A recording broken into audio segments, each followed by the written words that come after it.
chaotic, and it has changed my life. I'm a fan of his ever since. I love this collection. Thousands most legendary supermodels and more. The four queens of the runway. Fashion, New York Fashion Week is right around the corner. Librarian tonight, and that's because I came to read a bitch. Jaja's Atelier, bitch. Welcome back, guys. It's your girl Jaja, and I'm here with an all-new episode of Jaja's Atelier. We're going to start today's episode sending a huge congratulations to rock and roll icon and sex symbol, honey, Mr. Lenny Kravitz, the rock superstar, was honored with the Rock and Roll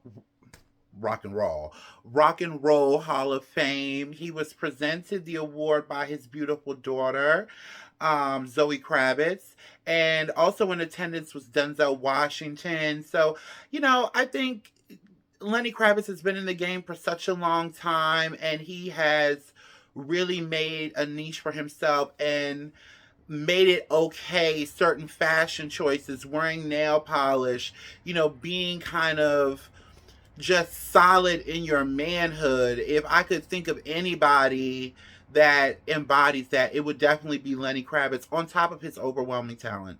So huge congratulations to you, Lenny Kravitz. And on to our next story. Now, this is a little awkward. Listen, Italian fashion house Blue Marine is saying goodbye to its one-time creative director, Walter Schiapponi. And it's only after the debut of one collection. He debuted as creative director of the house just last month during Milan Fashion Week, and I did see his collection. And I always say, listen, you have to give the designer time to get acclimated to the house. Especially a brand like Blue Marine, who, just came off of the whirlwind of a creative director that was Nicola Brugnano. I hope I'm not fucking up his name. Lord forgive me.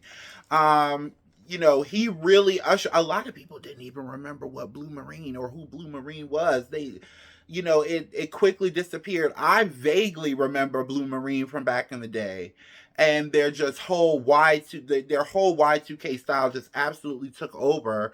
And Nicola, brought it back. I mean, with a vengeance. Those were a pair of tough shoes to fill.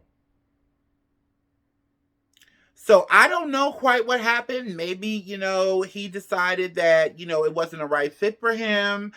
He had worked for the house prior to becoming the creative director.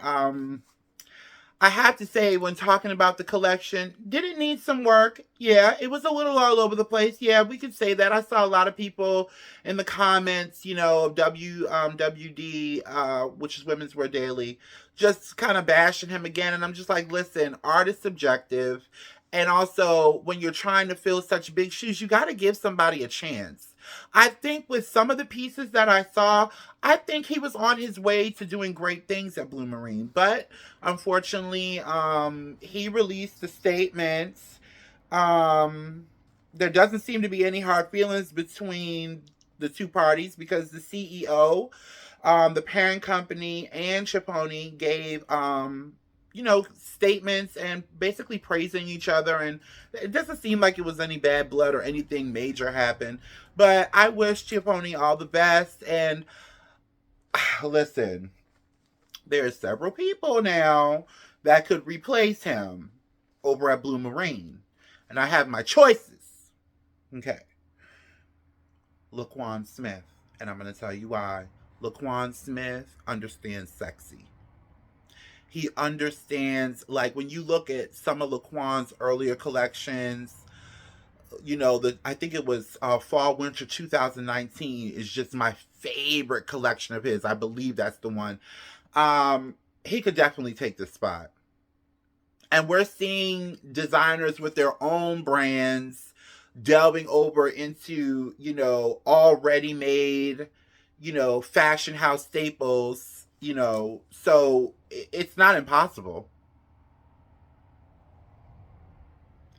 Also, Gabriella Carifa Johnson.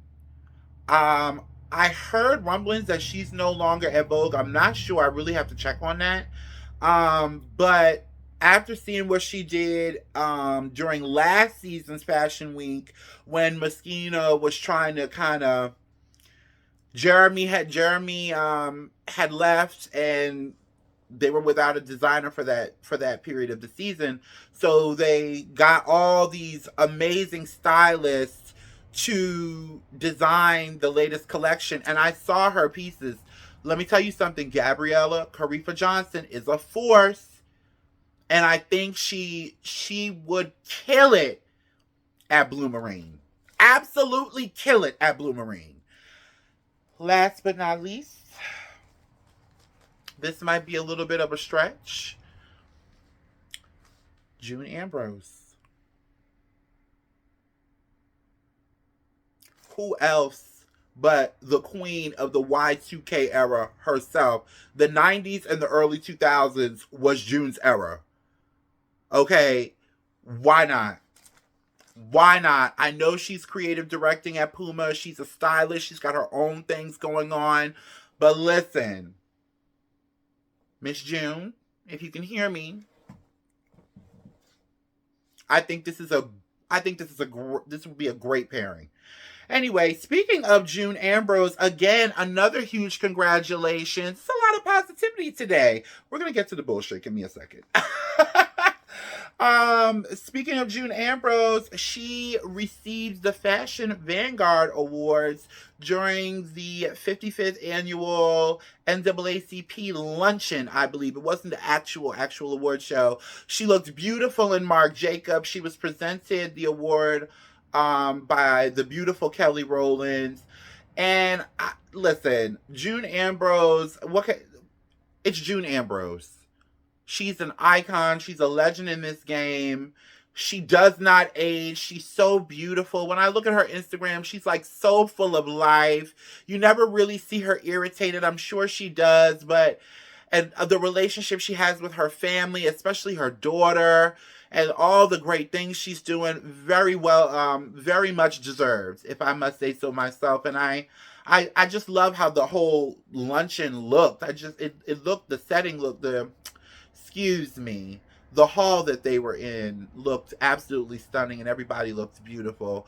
So huge shout out to June Ambrose. So on to the next. Okay. I told y'all we was going to get to the bullshit. Y'all just had to give me a minute. Okay.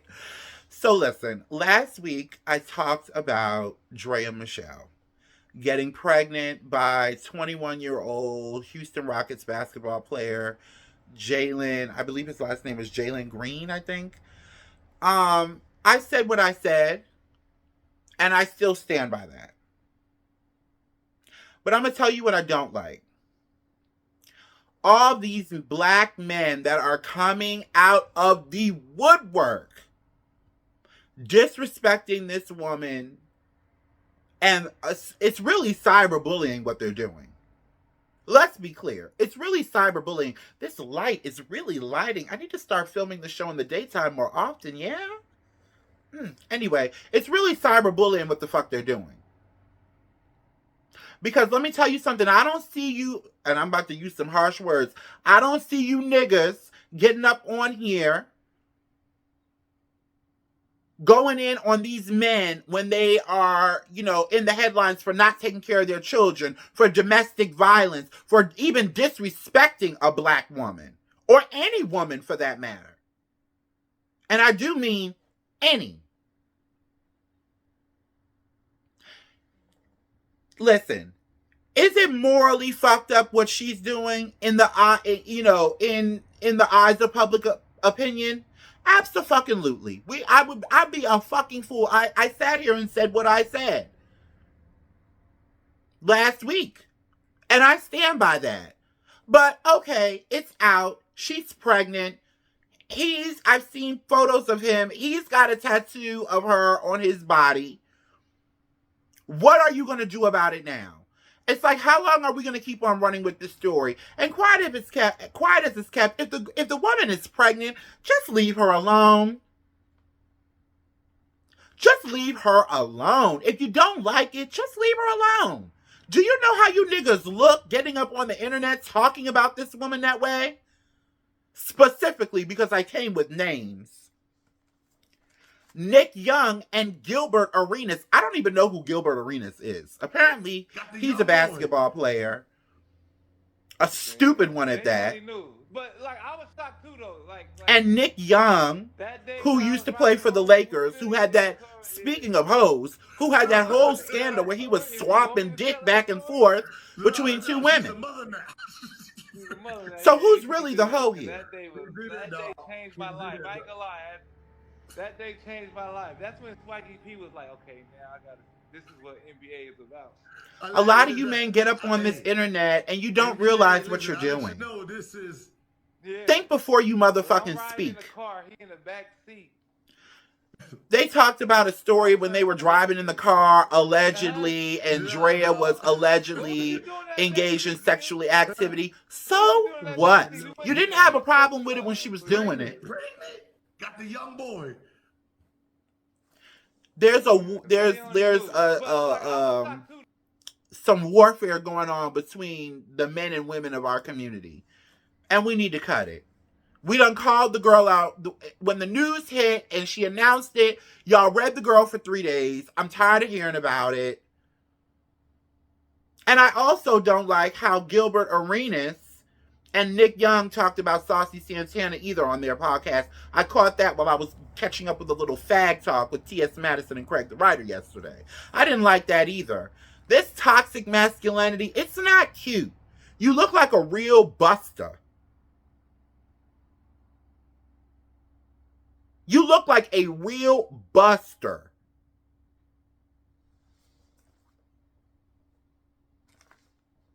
Get over yourself. And stop bullying this girl. She's pregnant, okay? Everybody had their jokes and laughs. It's not funny anymore. It's nothing that you could do about it. Let it go. Andrea Michelle, listen. I don't agree with you getting pregnant with a 21-year-old boy at the age of 39, but stay safe and just stay out the media and lay low for a little while and protect your pregnancy and your happiness and your peace, whatever that may be. Anyway, so listen, I haven't talked about these two people. I've been seeing their fame their infamy get more and more and more traction. And I've been watching how they've been moving. And I've watched the response that the public is giving. Mainly black media.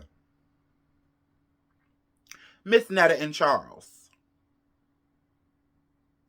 Now, listen. A couple people asked me what I thought about it. I had somebody come up to me while I was at the grocery store and tell me, I saw your Instagram and I think you need to be more like Miss Netta. You want me to be, let me tell y'all something. The reason why they're gaining so much traction, I think a lot of it, people are just laughing at them and they don't realize it. But there's a large There's a large section of us that are pushing them on a pedestal because this is the caricature that they want all trans women to play. Now, Miss Netta has come out and said that she is not a part of the LGBTQ, whatever it is. I'm just me. Well, Miss Netta, if you're just you, then sit the fuck down somewhere. Now, I'm not in the habit of, because I wouldn't want somebody to try to dim me down. But what this is doing, it's coonery and buffoonery. It's a caricature of what, y'all want trans women to be, so it's easier for you to digest it. And it might sound a little strange, but there's a lot of microaggressions that go into these topics. And a lot of people don't pick up on them at first. But when that lady said what she said to me the other day, and I'm looking at Miss Netta, and I'm like, Why would you want me to be like somebody like that? What about that is garnering all this attention? Oh, because you want to push a stereotype.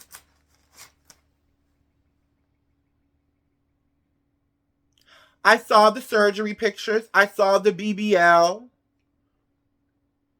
The things people do for clout.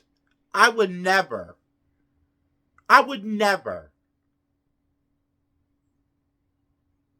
And I'm a trans woman of a particular size. I have a wide back. I have a belly.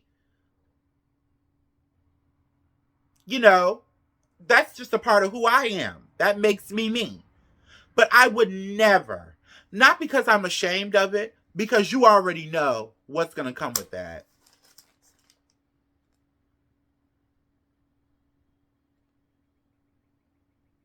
And the man going to the place to get the abs. I'm not even going to say the name of the place. I have it written down here, but I'm not even going to say the name of it because you guys ought to be ashamed of yourselves. And apparently you don't take your business that seriously to be, peddling this foolishness. If you want to promote plastic surgery, promote plastic surgery. Don't promote coonery and buffoonery. Because that's what the fuck it is. And that's my opinion on Miss Netta and Charles. I don't have anything against Miss Netta or Mr. Charles. But listen, they know what they're doing. I wouldn't be surprised if the whole thing was a scheme. I wouldn't be surprised if neither one of them was in a relationship with each other. We know how to shuck and jive and make a fool of ourselves just enough to get on some blogs and do a couple appearances with some red Solo cup margaritas and wingdings and get enough money to just act a fool. I don't have any patience today. So, Beyonce, anyway, Beyonce is, and by the way, I'm not going to say anything else about them again, so don't ask me.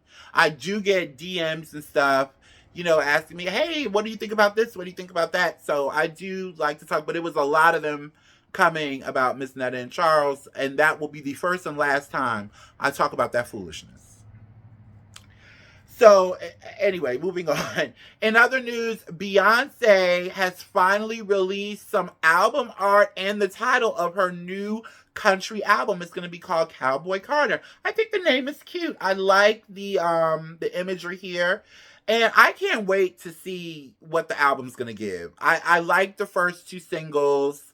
Quiet as it's kept. That 16 Carriages mashup with that Maxwell Fortunate.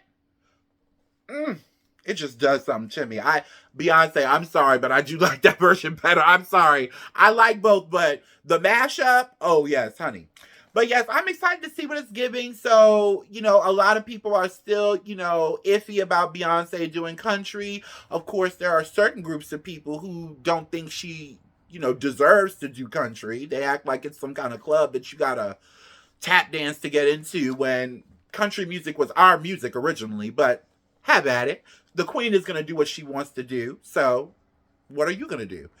So yeah, I can't wait to see the visuals. Beyonce, I'm still waiting on the videos for Renaissance. Are we going to get any music videos for Renaissance, please, ma'am? Thanks. I'm just saying. We want a lot from you, Beyonce. I know, girl. But listen, you're just so fabulous. We just want every little piece of you. We just want to see what's going on. I would love to see some visuals for Renaissance. Please. Yes. Anyway, so last night was the NAACP Awards. Let me tell you something. The NAACP Awards last night, they did it right. They laid it out. Everybody looked so beautiful. I did get a chance to watch it for a little while, but I got a little bored. Award shows, I love the red carpet, but watching the whole thing is just not my thing. I had to catch up on my Xena Warrior Princess because I'm still on that. But yes, everybody looked so beautiful. It was a night of elegance. It was a night of culture. It was a night of class. Queen Latifah hosted. She looked beautiful in a range of looks, including George Habaka. I think that's how you pronounce it. And also this look by Christian Siriano. Big winners from last night. Also, Taraji P. Henson won for her role in the new version of Color Purple for Best Supporting Actress. Usher was a big winner last night as well, taking home 2 awards for, let me see so I can make sure I get it right. I know one was for, damn it, where are my notes? Come on now. Come on, girl. Okay, so he took home 2 awards for Entertainer of the Year and the President's Awards. So huge congratulations. And also he was, presented the award by none other than the iconic Oprah Winfrey. You've arrived when Oprah Winfrey is passing you an award.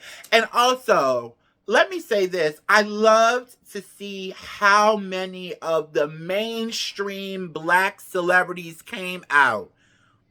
I loved it. I loved it. I really loved it. This NAACP Awards reminded me of how the BET Awards used to be. I think whoever is producing the NAACP Awards on BET, they need to transfer them over to the BET Awards and let's polish it up a little bit because it's giving players bowl, original players from the Himalayas.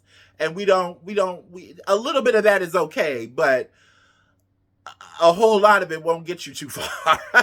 So, yeah, I really enjoyed it last night. The biggest winner and the most touching moment last night was seeing Fantasia, who looked absolutely beautiful, win for Best Actress. I loved her speech. She's always so humble and grateful and just appreciative. And I can tell that she's always sucking up these moments and cherishing them. I remember, I tell this story all the time. I was in middle school, and that's when I really, I got on the middle school newspaper. Shout out to Mount Hebron Middle School in Montclair, New Jersey. Ooh, ooh. And Miss Rinaldi, who was my teacher and in charge of the newspaper. And the first article, the first piece of celebrity news I ever covered was Fantasia winning American Idol. That was a long fucking time ago. It doesn't seem like it was long ago, but it was. So yeah, just to see her now and overcome over everything that she went through, it's just, she's such an angel. She really is. She really, really is. So let's talk about my best dressed of the night. First up is Yara Shahidi, honey, in this beautiful black Ferragamo by Maximilian Davis look. I absolutely, you guys know I love me some Yara Shahidi. It was just announced that this will be the last season of her hit show Grownish, which is a spinoff of Blackish, that's what it's called, with Tracy Ellis Ross and what is his name? Jonathan Anderson? Is it Jonathan Anderson? I can't remember his name. But Tracy Ellis Ross. So she's on to huge things. I would love to see her in more stuff. I'm not sure. Did she graduate from Harvard yet? I'm not sure.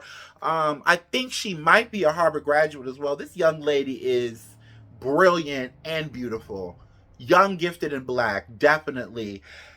She's styled by none other than style legend Jason Bolden. Next up, we have the beautiful Keke Palmer, honey. Keke Palmer is not letting any of the headlines or any of the bullshit stop her flow. She is, look at her. I mean, stunning. She's wearing Dolce & Gabbana and Tom Ford, honey. Looking stunning. I love the androgyny of it all. But it's still giving vixen, even though she's totally covered up. She is styled by Seth Cherniff. Next. Okay, when I saw this look, my jaw dropped. Taraji P. Henson dibbling and dabbling and, experimenting with her style in this beautiful canary yellow Delcore gown. Listen, I love this dress, but more than the dress, I love the hair and the makeup. Honey, so gorgeous. She is styled by Wayman and Micah. And then best dress of the night, I'm sorry, I had to give it to Fantasia. Her tits look like champagne two big champagne glasses. I mean, oh my God. Her body is sickening. Her face is everything. I love the pompadour. I love the gloves and the big bow. I thought it was absolutely stunning. She is styled by, of course, her longtime stylist, Daniel Hawkins. So, you know what? Huge congratulations to everybody, all the winners, all the nominees at last night's NAACP Awards. I really enjoyed it. I really did. I really did. And again, whoever is producing the NAACP Awards, can we get them to do the BET Awards this year? I know they're probably already underway with the planning because it's only a couple months away. But listen, do what you got to do for us and you too. Anyway, so we've reached the end of the show, but right before I started filming, I came across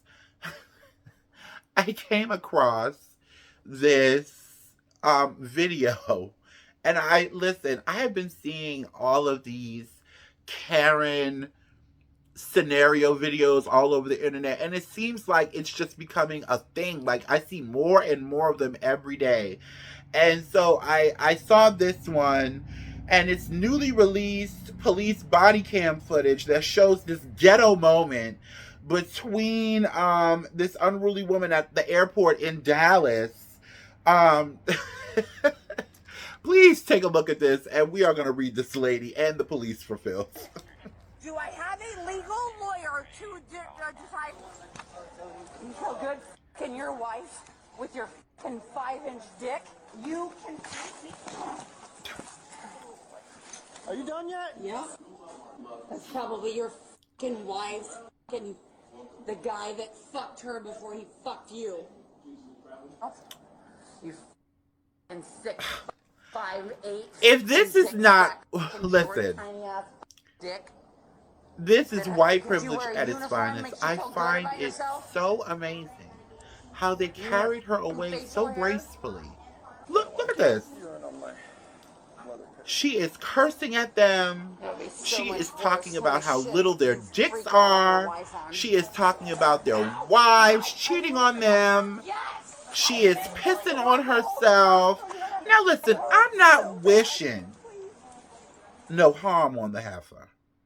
But I'm just saying, do the police realize that we do see the difference?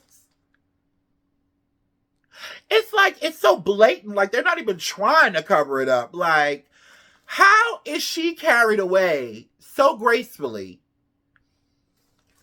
but a black man selling cigarettes ends up dead? When are they going to answer that question? And what is with you white women out there, you right-wing, wild, red-belly Republican women out there? What do y'all get out of doing this shit? I don't know if she was drunk, and please don't tell me it was mental illness. If it was, I apologize, but please. If you're not sure, don't come over here with that. I read 3 articles about it. I nowhere did I see that she was mentally incapacitated. I did, however, see that she was high.